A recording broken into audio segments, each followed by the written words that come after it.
really they take tech and Torah and they use technology in the aid of Torah to solve the different problems, different issues that we have as Shomrei Torah. But this kind of combination is going in one direction, and I'll explain. In the point of view of a researcher, and a scientific researcher as myself, I have no interest in what some do. They meaning it's for the entire world. They don't care if you can turn off the light or not, if you can turn off the gas or not, I don't know, they don't care. Meaning the solutions that the great solutions that Summit bring involve with issues that we as Shomrei Torah Mitzvot we have, but in the scientific point of view we don't care. Meaning the technology is there. We already invented it. We already researched it. We found what we wanted to find, and now you can use it to whatever application you want. What I'm looking at, and this is the question that I'm bringing to you, and I'm hoping that will help me find an answer. The other direction.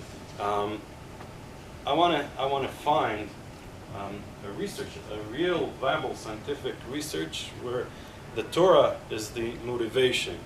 And I'll give you an example. Two examples.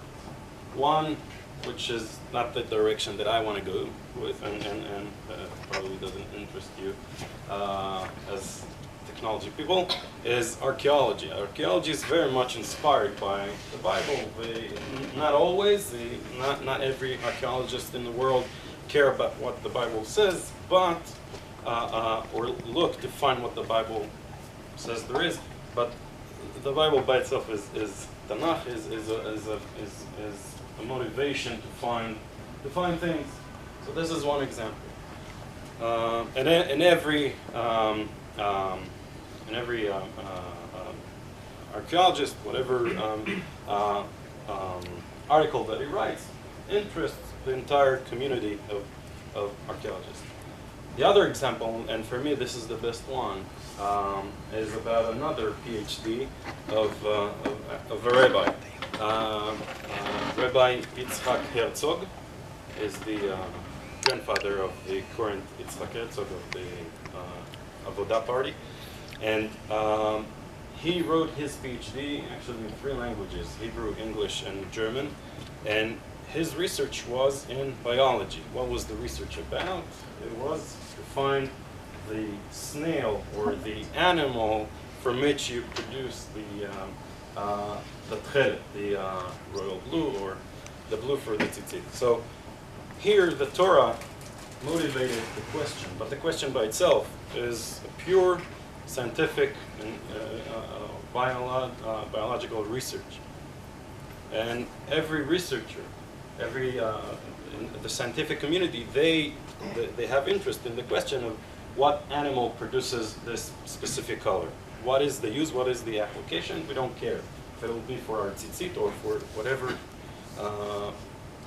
But the question by itself is interesting. So these are the last example that I gave is an example for research that is makes that gives interest to the scientific world, to the and this is what I'm looking for. So if you have any ideas of such a thing, such a question, which of course have some ramifications in the world of Torah, I'll be happy to hear.